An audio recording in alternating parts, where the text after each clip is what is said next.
जय रांदल माँ, ओम साई कालका, जय गुरु माँ, जय माता दी, हर हर महादेव, जय शिव शंभू। मैं भगत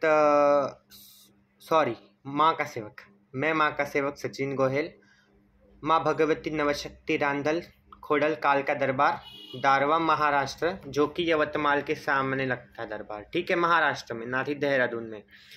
यह वीडियो बनाने का उद्देश्य ये है कि नवरात्रि के बारे में, जैसे कि सबको पता है कि 2.5 महीने से माँ भगवती का दरबार नहीं लग रहा था, पर गुप्त तरीके से लग रहा था। यानी कि पूर्णिमा के दिन ही माँ माई का दरबार लग रहा था, जो कि नासिक में, ठीक है। वो तो माँ की गुप्त हवा चल रही थी, तो सभी संगत के सामने शो नहीं था, और सबके मैसेज आ रखे थे, और कॉल पे कॉल। पहली बात तो सुनो, हम किसी काम में व्यस्त होते हैं, हमारी पर्सनल लाइफ भी होती है, तो बार बार कॉल करके ना एक ही एक सवाल पूछना गलत बात है। हाँ ठीक हो, चलो एक बार फ़ोन उठा लिया, उसी बात को अगर आप 10 बार मैं बोलना चाहूँगा, रिपीट करूँगा, तो उसको अर्थ नहीं है ना बात करके।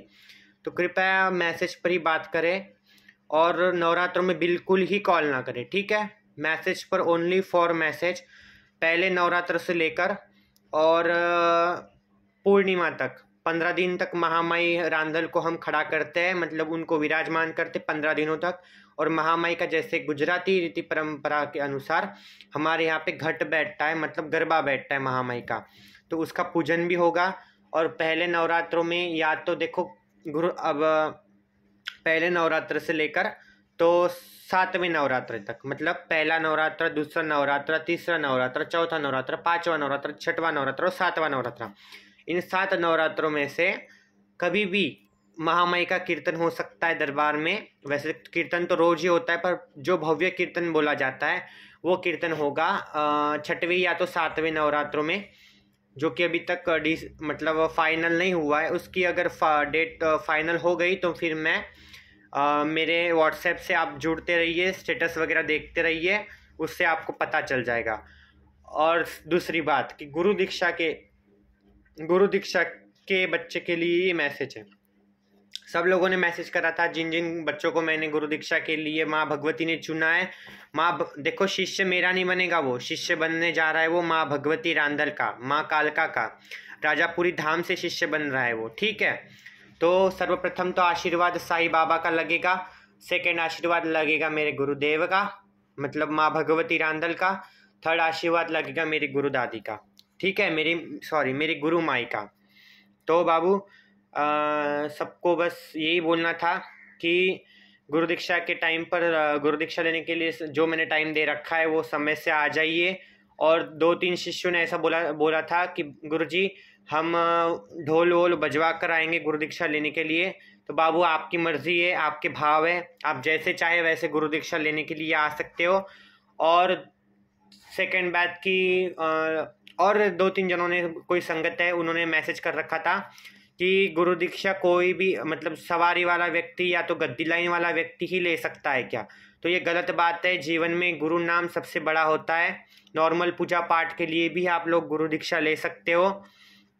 तो बाबू खुला गुरु धारण भी हो रहा है दरबार में, उसकी डेट अभी तक फाइनल नहीं हुई, वो अगर होगी तो मैं जरूर आपको शेयर करूंगा बात, ठीक है। महामाई के आदेश हो रखे अभी गुरु दीक्षा के लिए खुला गुरु धारण, ठीक है, जिसमें हम सनातन धर्म के रिलेटेड सब बातें सिखाएंगे। उसके अंदर पूजा पाठ के, मतलब आज की जो पीढ़ी है ना, वो पूजा पाठ से मतलब दूर दूर तक के उसका कोई नाता नहीं है, रीति रिवाज नहीं पता। ये सब बातें दरबार के द्वारा सिखाई जाएगी, माँ भगवती रांदल के द्वारा सिखाई जाएगी। जो गुरु माँ ने हमें सिखाई है वो बातें हम आप तक पहुँचाएंगे, जो कि नॉर्मल गुरु दीक्षा भी लोग ले सकते हैं, ठीक है। जय माता दी, हर हर महादेव, ओम साई कालका। और सबसे महत्वपूर्ण पान बोल दिया, सॉरी, कि दरबार में किसी भी प्रकार की धन की मांग नहीं की जाती। और ये मैं हमेशा मेरे वीडियो में बोलता हूँ कि पुच्छा देना, दरबार लगाना ये ढोंग नहीं है, माँ की सवारी आना ढोंग नहीं है। जिस पर बीतती है उसको ही पता होता है। पर आज के डेट में महामाई का मजाक बनाना तो चालू हो गया, पर एक के कारण 100 लोग बदनाम हो रहे हैं। ये सिस्टम तो जब तक कलयुग है तब तक रहेगा, ये दुनिया है तब तक तो रहेगा ही रहेगा, ठीक है।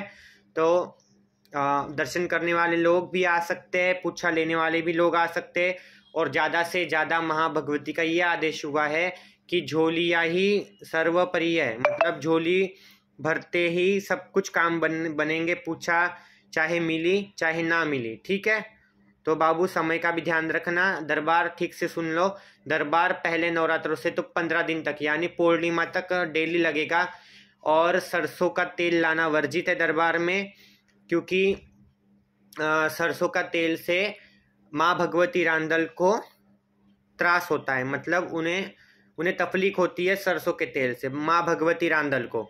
तो अब से पूछा दरबार में गाय के घी की ही दी जाएगी या तो भैंस के घी की ही दी जाएगी। ठीक है, तो दरबार आने के 1 या 2 दिन पहले आपको किचन छोड़ के और भगवान का मंदिर छोड़ के और बाथरूम की जगह छोड़कर आपको अपने हॉल में सिल पैक ही डब्बा गाय के घी का यह आपको रखना है। और रखने के बाद उसको आपको कहीं पे रुकना नहीं है, सीधे डायरेक्टली दरबार आना है। और दरबार आने के पहले 11 रुपए की अरदास अपने कुल देवी के नाम की आपको घर में ही लगा कर आनी है, मतलब 11 रुपए वहीं पे छोड़ के आने हैं और बोलना है कि माँ भगवती हमारे घर की कुल देवी। अगर पता है नहीं पता है, जिनको मानते हो नहीं मानते हो, उस भगवान का नाम लेकर उनके नाम की अर्जी 11 रुपए रखकर आपको आना है और बोलना है कि भगवती माँ, हम जिस भी दरबार जा रहे हैं तो हमारे घर के देवता, हमारे घर के पितृ देवता, हमारे आप लोग हमारे साथ चलना और वहाँ पे गुरु जी को सही सही पूछा बताना। और ये बोलकर ही आपको दरबार आना है और कहीं पे रुकना नहीं है। और घी का डब्बा सील पैक ही होना चाहिए, खुला नहीं चलेगा। और घी का डब्बा लोग पूछते कि 1 किलो लाना है 2 किलो लाना है, तो बाबू ये श्रद्धा अनुसार होता है। और वो घी की ज्योति जलती है दरबार में। ठीक है, उससे आपके कष्ट कटते हैं। तो बाबू खुश रहो, जय माता दी। ये मैं व्हाट्सएप पर भी डालूंगा, इंस्टा पर भी डालूंगा और यूट्यूब पर भी डालूंगा। तो अब प्लीज़ मुझे इस बात से अगर कोई आपको सवाल पूछना है, क्वेश्चन पूछना है, तो आप मुझे कमेंट के ज़रिए या तो व्हाट्सएप के ज़रिए पूछ सकते हो। ठीक है, पर कॉल नहीं करनी। जय माता दी, हर हर महादेव, ओम साई काल का, जय गुरु माँ, जय रांधल माँ। खुश रहो।